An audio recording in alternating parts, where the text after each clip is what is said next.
So I'm here with Kimberly Graham, who is running for U.S. Senate for the seat of Joni Ernst. So, It's the not me bus. all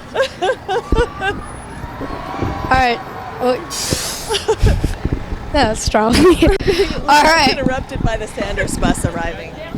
Our feelings won't be heard until you wait until after to Okay. talk to us. We promise. All right. So, why do you think you're qualified, to be the senator in the U.S. Senate instead of Joni Ernst? Well, I think that we're supposed to have a government of the people, by the people, and for the people, and I'm one of the people. So I think that fundamentally qualifies me. But I think the other qualities that you need are you need to listen to people really, really hard. Then you need to listen again and find out what they need to live a life of health and dignity in this country.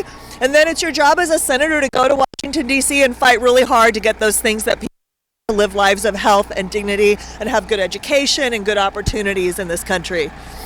Now, you were a child advocate. How do you think that could help you in the U.S. Senate?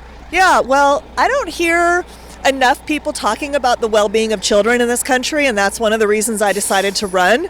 I think that we need, for example, universal child care so that when people have children, they can have high-quality child care that they can afford, that isn't going to break them financially, and so they can go to work every day and not be worried about where their kids are being taken care of, and they know that their kids are getting a good education when they're at work.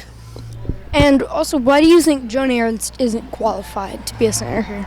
Well, lately it seems pretty obvious that she either hasn't read the U.S. Constitution or doesn't want to obey it, because there's an oath that she took that she swore when she became a senator to uphold and defend the U.S. Constitution, and it's clear from the impeachment hearings that she hasn't done that because she didn't even want to hear any witnesses.